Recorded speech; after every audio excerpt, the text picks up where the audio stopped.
students, I am Nalki ma'am from Shri Shivaji Vidya Mandir, Aundh.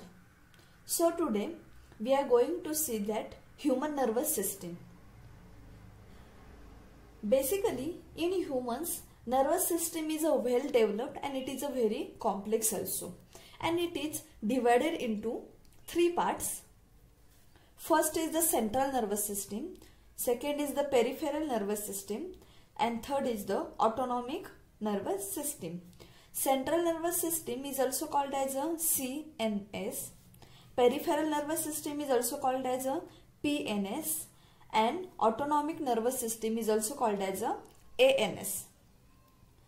And each and every system is again divided into their parts. First is the central nervous system is divided into brain and spinal cord. This brain further divided into forebrain, midbrain and hindbrain. This forebrain divided into cerebrum and diencephalon. Midbrain is divided into optic lobes and optic chiasma, and hindbrain is divided into cerebellum, pons orally and medulla oblongata.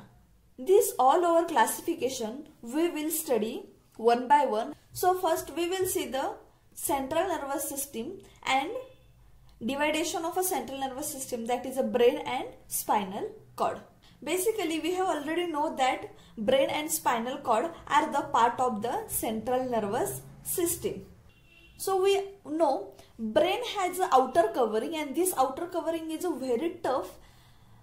It is also called as a cranium, that is the skull, and the spinal cord, it is a canal of a vertebral column.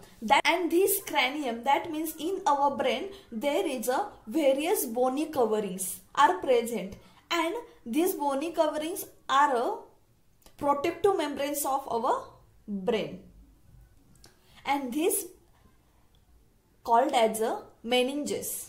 And this meninges again divided into three types. First is the dura mater, second is the arcuate mater, and third is the pia mater. First we will see the dura mater. Dura mater is the outer covering of a cranium. Dura mater is the outer covering, and it is a very vascular and thick, and it is connected to the cranium. And there is some space are available between dura mater and arcuate mater, and this space is filled with a serous fluid. Second is the arcuate mater. Arcuate mater is the second layer or a middle layer, which is a very thin and non-vascular. And here also there is some space are present between the arcuate mater and a pia mater, and this space is covered by a cerebrospinal fluid. Cerebrospinal fluid is also called as a CSF.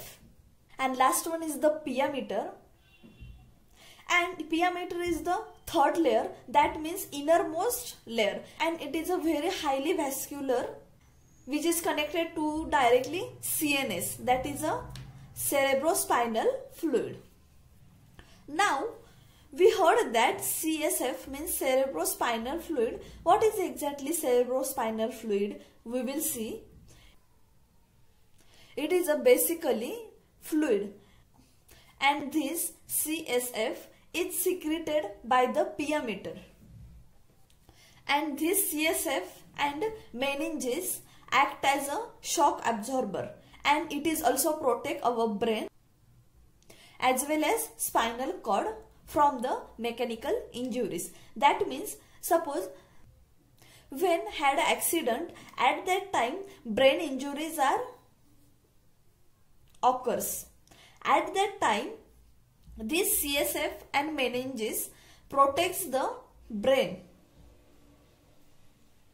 and the spinal cord, and sometimes this brain and whole spinal cord get ruptured in an accident, and sometimes this brain and spinal cord get protected because of CSF and meninges. As well as it helps in exchange of nutrients and waste material between blood and brain tissue.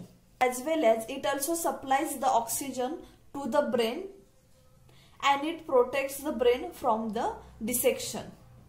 Now we will see the diagram of a human brain and the types of brains.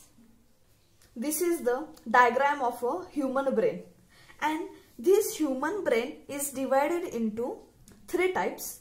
First is the forebrain, second is the midbrain, and third is the hindbrain. And also forebrain, midbrain and hindbrain also divided into various parts. Each brain, that is a forebrain, midbrain, hindbrain, have their own parts. First we will see the forebrain, and this forebrain consists three parts. First is the olfactory lobes, second is the cerebrum, and third is the diencephalon.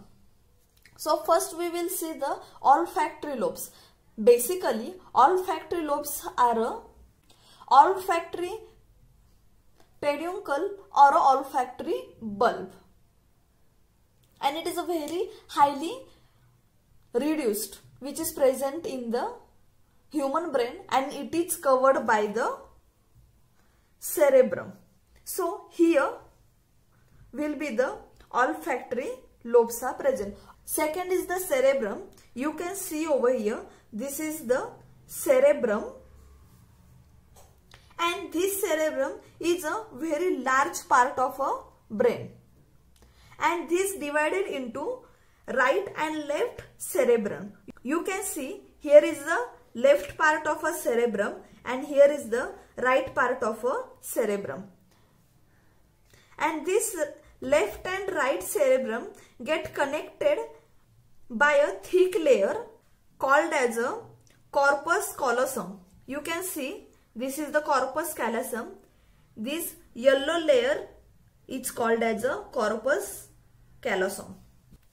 So this cerebrum also has an outer part or an inner part, that is outer layer, inner layer, and this outer layer of a cerebrum is also called as a cerebral cortex, and inner part of the cerebrum is called as a cerebral medulla. This cerebral cortex, that is outer covering, has a grey matter, and this inner medulla, that means cerebral medulla, inner layer, has a white matter. You can see here this cerebral is highly folded, and this is called as a gyri or grooves called as a sulci, and each cerebral is divided into three deep sulci, that is a three layers. First is the central sulcus, second is the parieto-occipital sulcus, and third is the salvian sulcus.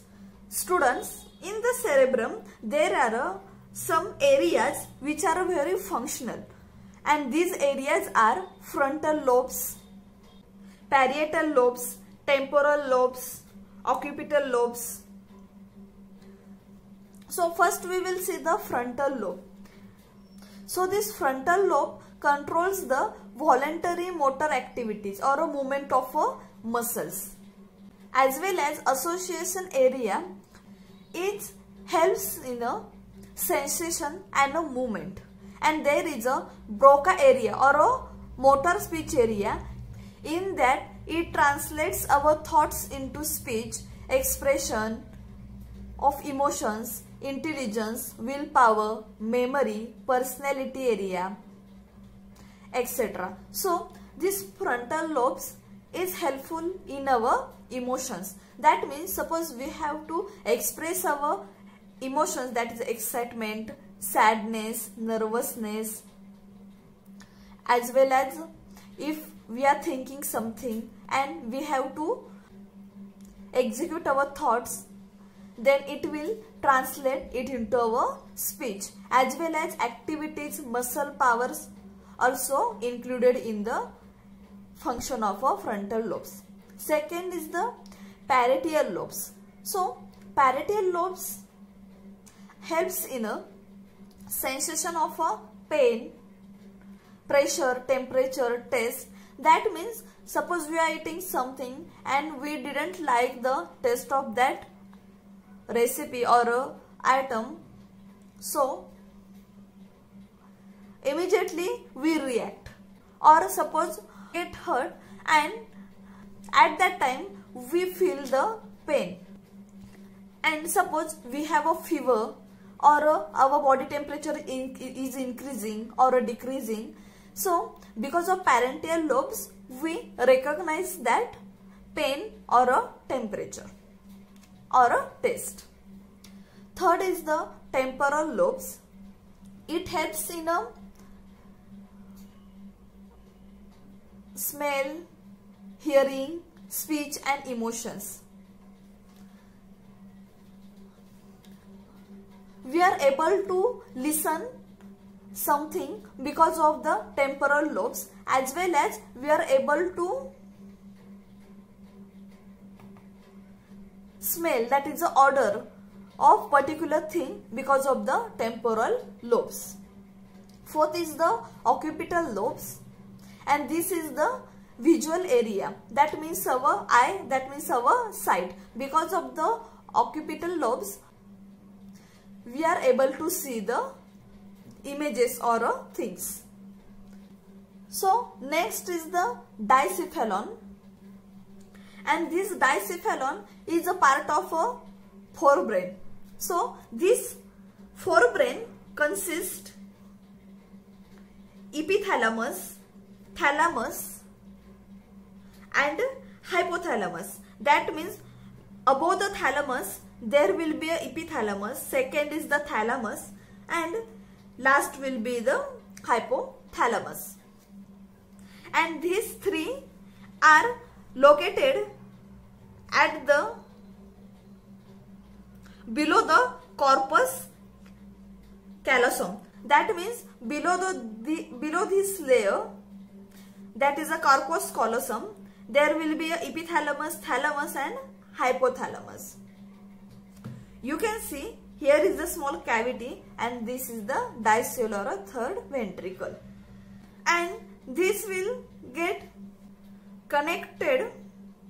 You can see this will be get connected, and after that there will be a small opening, and this small opening is called as a foramen of a Monro. First is the epithalamus, and this epithalamus is the roof of a diencephalon, that means outer layer of a diencephalon, and this diencephalon produces hormone that is called as a melatonin, and this melatonin is helpful in a sleeping. This is the sleep inducing hormone, and because of this hormone we get a sleep, and this transmits the all sensory impulses except those of a olfactory, that is a smell, odor, to the cerebrum. Except olfactory, that means odor, remaining all sensory impulses get transmitted by this epithalamus, and this epithalamus has some grey matter which forms a thalami. Next is the hypothalamus, and this hypothalamus is present below the thalamus. This thalamus is a floor of a diencephalon. Floor means last part of a diencephalon, and this hypothalamus has a blood vessels which is helpful in a feedback mechanism for the hormonal control. Basically it maintains the homeostasis and internal equilibrium of the body as well as a involuntary behavior control. That means this hypothalamus maintains our body temperature as well as our equilibrium of the body. Internal equilibrium means balancing of our inner body as well as a involuntary behavior. Sometimes when we get a anger or when we get a sadness, at that time our behavior sometimes get changed, and this behavior controls by the hypothalamus. And there are two hormones are present, oxytocin and vasopressin, and these hormones are produced by neurosecretory cells. And this hypothalamus is present between the nervous and endocrine system, here only. Also, this hypothalamus regulates our heartbeat, our respiration, our blood pressure, our body temperature, our water balance.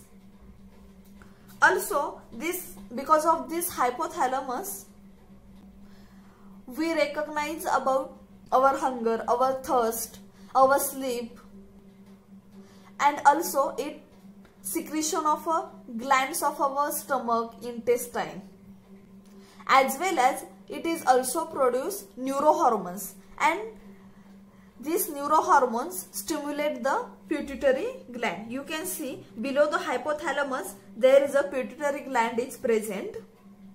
Now we will see the midbrain and after that hindbrain. You can see here is the midbrain.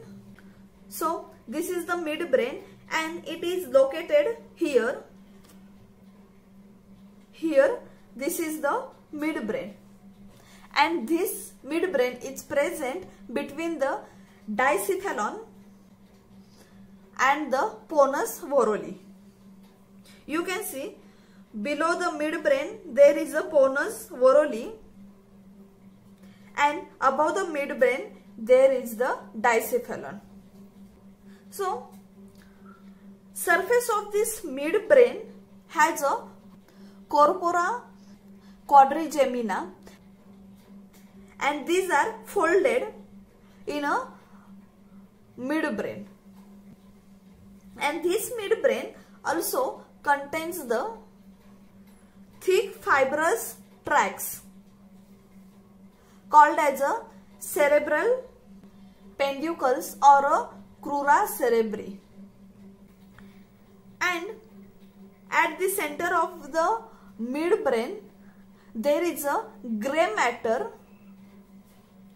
and white matter is present, and it is called as a red nucleus. And this red nucleus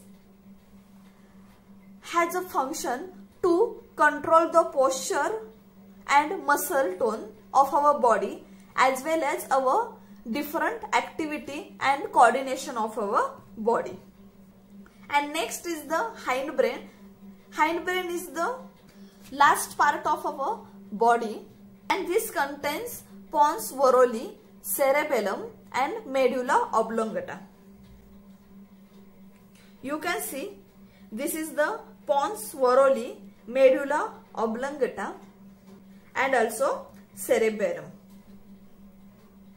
These three are parts of a hindbrain. So this pons varolii, you can see here is the pons varolii. It is present in a rounded structure like a bulge at the outer side of the brain stem, and this contains the nerve fibers which is appear in a cross structure, and this connected to the cerebrum. You can see this pons varolii get directly connected to the cerebrum, and it has a cross nerve fibers. As well as it also get connected to the medulla oblongata as well as the spinal cord. This cerebellum, it is the second part of the hindbrain, and this cerebellum consists two lateral hemisphere and central vermis, and this is also composed of a white matter as well as grey matter. Here also this cerebellum shows the some convolutions. Convolutions means the folding or a layer of parts. Previously we have seen the Gary and Sulci, and this Gary and Sulci called as a convolutions, that means a folded part.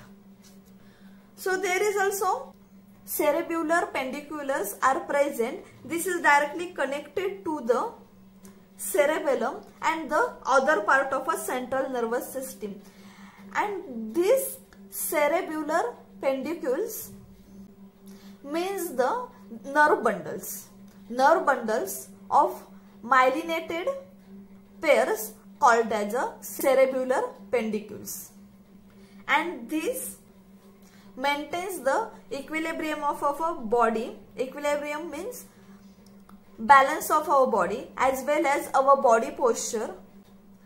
Also it regulates our neuromuscular activities and also controls the various activities like walking, running, speaking get controlled.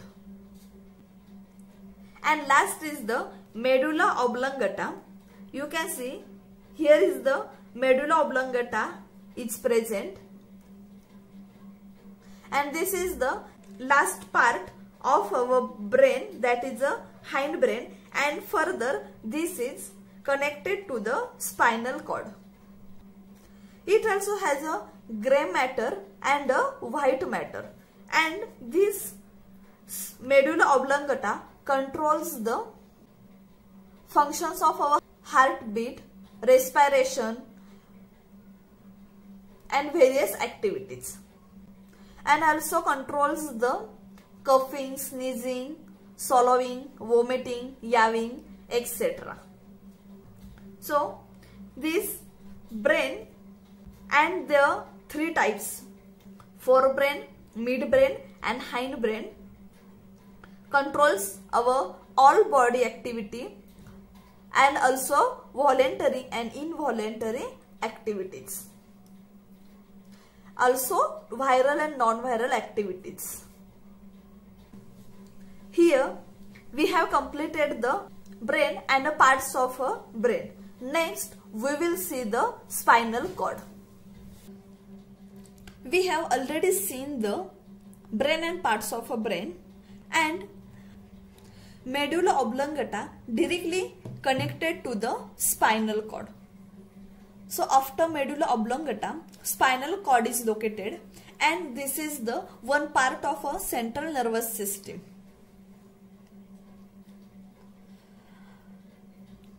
We already know brain has a various covering as well as spinal cord also has a various covering, and this spinal cord also covered and protected by a various membranes and a bony coverings.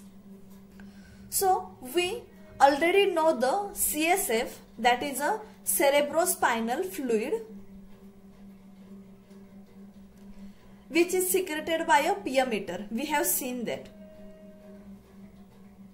And this fluid is present around the spinal cord and in the canal of a spinal cord. Basically, we know spinal cord is the elongated structure like long cylindrical rod, and it has a 42 to 45 centimeter long structure and 2 to 2.5 centimeter broad. And this spinal cord enters into the conus medullaris and it is a thread-like structure called as a filum terminale. And in the spinal cord there is a 31 pair of nerves are present, and this bundle of nerves is present along with the filum terminale, and it is appear like a horse tail, so it is called as a coda equina. That means our last bone of our spinal cord. In Marathi we can call it as a makad had. Now we will see the TS of a spinal cord. You can see here is the transverse section of a spinal cord, and previously we have seen the external structure of a spinal cord. So in this transverse section of a spinal cord, it is